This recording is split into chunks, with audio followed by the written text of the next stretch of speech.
Jalen Brunson is hands down this year's NBA All-Star team snub. I mean, the man deserves to be in Salt Lake City, and he deserves his flowers for the season that he's having.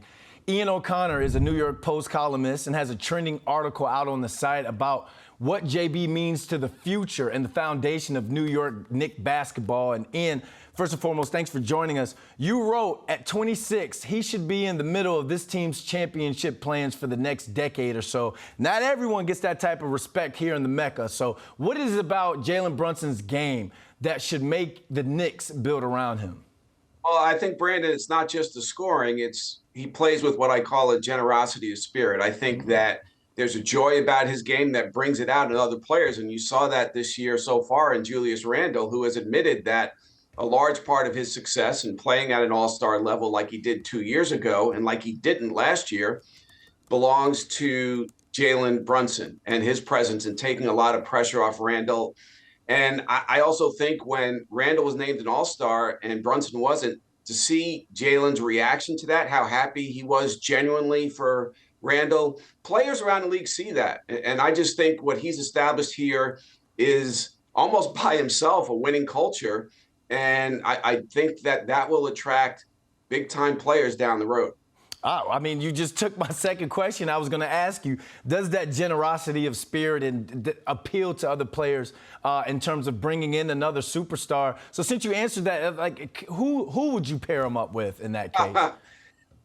Wow. Well, it would just be a guess at this point. Okay. And we're looking at, say, the next 2 or 3 years. One thing I will say, Brandon, is I do think now, and I didn't believe this when the Knicks signed him, he is better than I thought he was, even though we saw what he did with Luka in the playoffs last year. He can be, I think, the second best player on a championship team.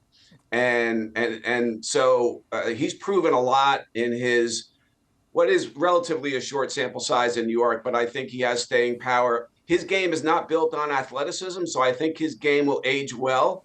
And so who that player is going to be, I really do not know. We can throw out some names of people down the road. If Zion Williamson stays healthy and proves he can be a consistent star, he's a guy who clearly has already expressed his interest in playing in the Garden. And there are a whole bunch of other guys you could point to. But I think that the Knicks are in really good hands with Brunson. I could see him being the point guard for 10 years or so. And the Knicks haven't had a reliable, consistent point guard in forever. So that's a pretty good thing. And ladies and gentlemen, that was just speculation. It was just hypotheticals. Don't go tweeting, oh, OConnor says Zion should come to the Knicks. He answered a question, so he answered a question. There we go. Last but not least, and I'm going to ask you plain and simple, does Jalen Brunson bring a championship to New York? Well, I'm pretty much a skeptic when it comes to this. You're going back to 1973, and I was there in the 90s covering the Knicks as a columnist in New York, thinking they would pick a title off there, and they did not get it done like the Rangers did, of course, in 94.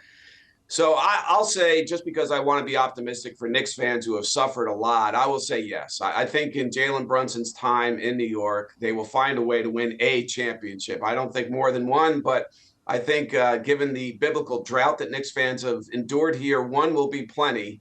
So I'll go ahead and say they need to get another superstar to play with him. I don't think he can be the best player on a championship team, but as a number 2 option, yes, I think he'll get it done. All right, we won't quote the speculation, but we're going to quote that one. I think every Knicks fans out there would love to hear or love to see the Knicks win a championship. Ian OConnor, great article, and thanks for joining us. Thanks, Brandon.